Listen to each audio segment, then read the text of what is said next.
काली पूजा के दिन मां काली के चरणों के दर्शन करना क्यों सख्त मना है? कि इसी दिन मां काली को लक्ष्मी के रूप में पूजा जाता है।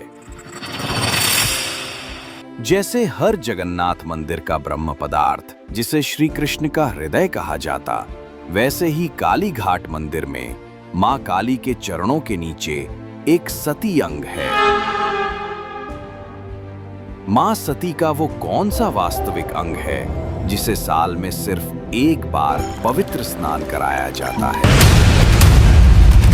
रात्रि की शयन आरती के समय मां काली के माथे पर वैष्णव तिलक क्यों लगाया जाता है? आखिर कैसे सिंदूर चंदन में बदल गया था? क्या है इसके पीछे का रहस्य? और सबसे चौंकाने वाला सवाल, क्या काली और श्री कृष्ण एक ही हैं? कोलकाता का कालीघाट मंदिर सिर्फ एक साधारण शक्तिपीठ नहीं है। ये वो धाम है जहां देवी काली स्वयं विराजमान है। कहा जाता है जब भगवान शिव माता सती का शव कंधे पर उठाकर तांडव करने लगे, तब भगवान विष्णु ने अपने सुदर्शन चक्र से सती के शरीर को 51 भागों में विभाजित कर दिया। इन्हीं हिस्सों से शक्तिपीठों की उत्पत्ति हुई और कालीघाट वही पवित्र स्थान है जहां माता सती के दाहिने पैर की 4 उंगलियां गिरी थीं। यही कारण है कि इसे महापीठ कहा जाता है। हर दिन लाखों भक्त मां काली के चरणों की एक झलक पाने के लिए घंटों इंतजार करते हैं, क्योंकि मान्यता है मां के चरणों में ही मुक्ति है। लेकिन काली पूजा की रात कुछ ऐसा होता है जो पूरे साल में और किसी दिन नहीं होता, जब पूरा देश मां काली की भक्ति में डूबा होता है। उसी रात मंदिर के अंदर तंत्र मंत्र और साधना की चरम सीमा होती है। उसी रात काली घाट में भक्तों को मां काली के चरण दर्शन से वंचित कर दिए जाते हैं। पर आखिर क्यों? क्या है इसके पीछे का रहस्य?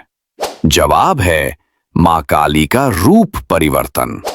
आम दिनों में मां काली यहां दक्षिणा काली के रूप में विराजमान रहती हैं। दक्षिणा काली मां का उग्र विनाशकारी रूप है। भक्त मां के चरणों में गिरकर अपने दुख, भय और पापों से मुक्ति पाते हैं। लेकिन काली पूजा की रात मां का स्वरूप अचानक बदल जाता है। मां उस दिन उग्र नहीं रहती, वो कोमल हो जाती हैं और उसी रात वो प्रकट होती हैं लक्ष्मी स्वरूपा बनकर। ये परिवर्तन अद्भुत है, रहस्यमयी है और हर किसी के लिए देखने योग्य नहीं, क्योंकि कहा जाता है अगर उस रात कोई भक्त मां के चरणों की झलक पा ले तो उसके हृदय में भक्ति की जगह भौतिक इच्छाओं का सागर उमड़ पड़ता है। धन, वैभव और ऐश्वर्य की चाह इतनी प्रबल हो जाती है कि साधक का आध्यात्मिक मार्ग उसी क्षण टूट सकता है। इसीलिए उस रात मां के चरणों को ढक दिया जाता है, ताकि कोई भी साधक मां के उस रूप के सामने न झुके जिसमें उनकी शक्ति उग्र से कोमल और कोमल से धनदायिनी बन चुकी होती है। पुरी के जगन्नाथ मंदिर का रहस्य तो आप सबने सुना ही होगा। हर 12 साल बाद भगवान कृष्ण का जीवित हृदय, जिसे ब्रह्म पदार्थ कहा जाता है, एक मूर्ति से दूसरी मूर्ति में स्थानांतरित किया जाता है। लेकिन क्या आप जानते हैं, ठीक ऐसा ही एक रहस्य कालीघाट मंदिर में भी छिपा है। कहा जाता है मां सती का दाहिने पैर की 4 उंगलियां इसी कालीघाट मंदिर के गर्भगृह में मौजूद हैं, और वो भी सीधे मां काली की मूर्ति के चरणों के नीचे। यही कारण है कि यहां मां के चरणों की पूजा का महत्व किसी और जगह से कई गुना अधिक माना जाता है। पर असली रहस्य यहीं से शुरू होता है। इन सती उंगलियों को साल भर कोई नहीं छू सकता, क्योंकि विश्वास है कि इनके भीतर आज भी एक अद्भुत दिव्य शक्ति प्रवाहित होती है। इतनी प्रचंड ऊर्जा जिसे सहना किसी साधारण मनुष्य के लिए असंभव है। लेकिन साल में एक बार उस दिव्यांग का गुप्त स्नान कराया जाता है, वो भी एक ऐसी रात में जब मंदिर के चारों ओर वातावरण पूरी तरह बदल जाता है। उस रात पूरे मंदिर परिसर में एक अजीब सी शक्ति व्याप्त हो जाती है। घंटियों की गूंज, शंखनाद और गुप्त मंत्रों के उच्चारण से वातावरण रहस्यमय हो उठता है। केवल चुनिंदा पुजारियों को ही उस अनुष्ठान में प्रवेश की अनुमति होती है। अनुष्ठान पूरा होते ही उन सती उंगलियों को फिर से मां काली के चरणों के नीचे स्थापित कर दिया जाता है। काली मां की ये अद्भुत मूर्ति सच में रहस्य और चमत्कार का संगम है। कहते हैं सबसे पहले नजर पड़ते ही मां की सुनहरी जीभ और सोने सी चमकती आंखें किसी को भी मंत्रमुग्ध कर देती हैं। इस मंदिर की मूर्ति बाकी काली मंदिरों से बिल्कुल अलग है। देवी के ऊपरी बायां हाथ में चमकती खड्ग है जो दिव्य ज्ञान का प्रतीक मानी जाती है। दूसरे हाथ में दैत्य शुंभ का कटा हुआ सिर है, ये अहंकार के अंत का संकेत है। बाकी दो हाथों की मुद्राएं भी कम रहस्यमयी नहीं हैं। ऊपरी दाहिना हाथ से आशीर्वाद और निचला दाहिना हाथ अभय मुद्रा, ये भक्तों को निडर रहने का संदेश देती है। जो भक्त यहाँ आते हैं वे मां के सुनहरी आंखों में झांकते ही एक अनकही शक्ति और अद्भुत शांति महसूस करते हैं, मानो मां खुद उसके दिल का राज जान रही हों। सत्ययुग के समय जब देवताओं और दानवों के बीच भयंकर युद्ध छिड़ा हुआ था, उसी समय स्वयं सृष्टिकर्ता भगवान ब्रह्मा कोलकाता के कालीघाट की पावन भूमि पर पहुंचे। वहां उन्होंने वर्षों तक कठोर तपस्या की। तपस्या पूर्ण होने पर ब्रह्मा जी ने अपनी साधना की स्मृति में एक पत्थर की अद्भुत वेदी बनाई, जिसे ब्रह्म वेदी कहा जाता है। कई शताब्दी बाद दक्षिण भारत के नीलगिरी पर्वत पर एक पवित्र शिला स्तंभ पर देवी कालिका विराजमान हुई। उसी पर्वत पर एक महान साधक ब्रह्मानंद गिरी घोर तपस्या में लीन थे। एक रात अचानक देवी उनके सामने प्रकट हुई। मां कालिका का विकराल रूप को देख के ब्रह्मानंद गिरी डर गए। फिर मां ने 10 वर्ष कन्या के रूप में प्रकट हुई। देवी ने कहा, 2 वरदान मांगो। ब्रह्मानंद गिरी ने पहला वर मांगा, मां, जब भी मैं चाहूं आपको इसी शिला स्तंभ पर देख सकूं। दूसरा वर, आप इस पवित्र शिला स्तंभ को कभी न छोड़ें। मां काली ने मुस्कुराते हुए दोनों वरदान स्वीकार किए। तब से वो शिला स्तंभ दिव्य शक्ति का प्रतीक बन गया। इसी समय एक और महान मातृ साधक आत्माराम ब्रह्मचारी कोलकाता के कालीघाट के वन में पहुंचे। वहां उन्हें ब्रह्मा द्वारा स्थापित पवित्र ब्रह्म वेदी दिखाई दिया।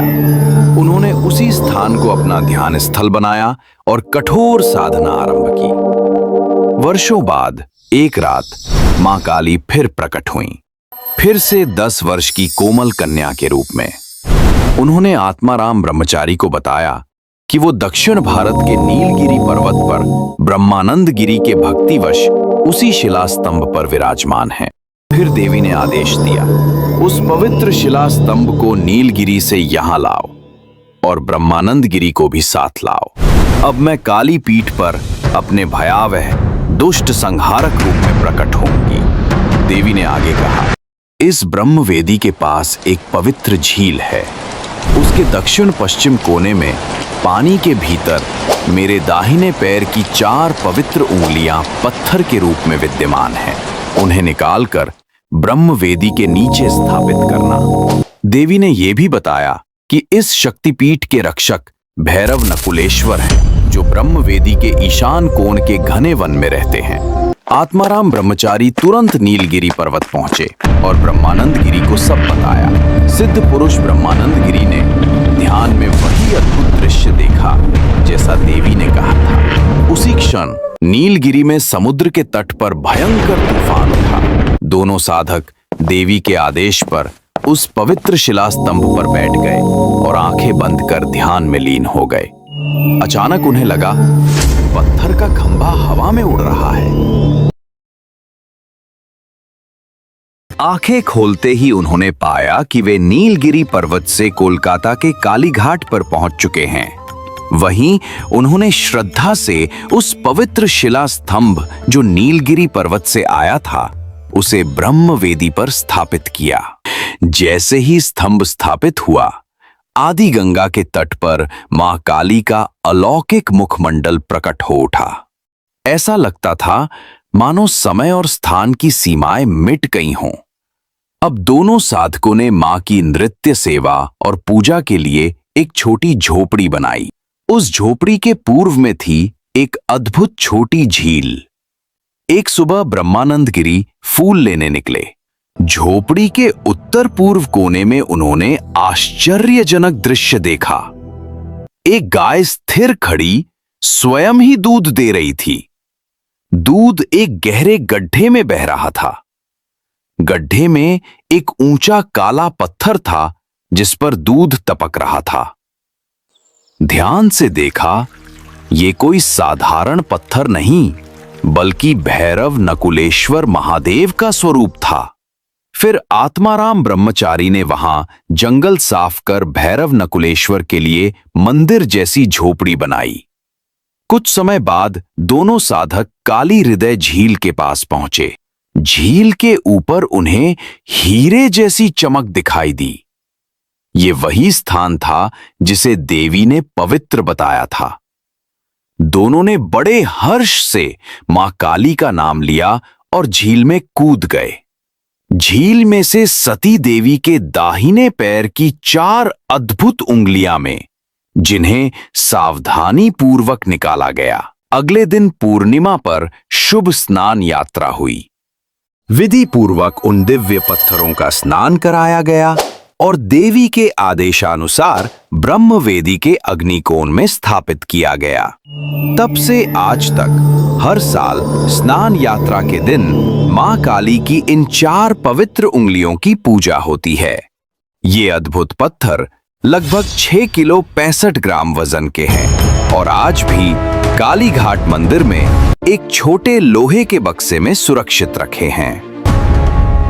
ये है कालीघाट का वो रहस्य जहां ब्रह्मा की तपस्या, ब्रह्मानंद गिरी की भक्ति, आत्माराम ब्रह्मचारी की साधना और मां काली की दिव्य शक्ति आज भी सांस ले रही है। आत्माराम ब्रह्मचारी के निधन के बाद मंदिर की सेवा का भार पुजारी भुवनेश्वर चक्रवर्ती पर आ गया। उनकी एक ही संतान थी, बेटी उमा देवी, जो घर की इकलौती वारिस थी। इसी दौरान भुवनेश्वर की मुलाकात हुई भवानी दास से। भवानी दास ने बड़ी विनम्रता से कहा, गुरुदेव, मुझे अपना शिष्य बना लीजिए। भुवनेश्वर चक्रवर्ती मुस्कुराए और बोले, शिष्य तो बन सकते हो, लेकिन 2 शर्तों पर। पहली शर्त, तुम्हें शाक्त मंत्र की दीक्षा लेनी होगी। दूसरी शर्त, तुम्हें मेरी बेटी उमा देवी से विवाह करना होगा। भवानी दास ने बिना झिझक दोनों शर्तें मान ली, लेकिन एक रहस्य छुपा था। भवानी दास पहले से ही विवाहित थे, फिर भी वे अपनी पहली पत्नी को साथ लेकर कालीघाट आ गए। उन दिनों कालीघाट में पूजा सिर्फ तांत्रिकों और कपालियों द्वारा होती थी, जहां कठोर नियम और मानव बलि की कहानियां गूंजती थी। भवानी दास के आगमन से पूजा की परंपरा बदल गई। वे अपने साथ 3 दिव्य वस्तुएं लाए, जो आज भी मंदिर में गुप्त रूप से सुरक्षित हैं। पहला, चांदी का कुलुंग, मां काली के गर्भगृह में छुपा, जिसमें भगवान विष्णु की गुप्त मूर्ति विराजमान है। इसे कोई सामान्य भक्त देख ही नहीं सकता। दूसरा, शालग्राम शिला, जिसे मधुसूदन कहा जाता है। तीसरा, श्यामराय का मंदिर, राधा कृष्ण की अनोखी मूर्ति का धाम। एक रात पूजा के दौरान अद्भुत घटना घटी। भवानी दास ने देखा कि मां काली की थाली में रखा सिंदूर अचानक चंदन में बदल गया। लोगों का मानना है ये संकेत था कि काली और कृष्ण वास्तव में एक ही हैं। तभी से रात्रि आरती में मां के माथे पर 2 हीरों के आकार का वैष्णव तिलक लगाया जाने लगा। इस तिलक का आकार 2 हीरों के आकार का होता है, जो दर्शाता है कि शिव और शक्ति एक ही हैं। अगर आपको ये डॉक्यूमेंट्री पसंद आई तो लाइक करें और चैनल को सब्सक्राइब करें, ताकि ऐसे ही रोचक और रहस्यमयी कथा आपसे मिस ना हो।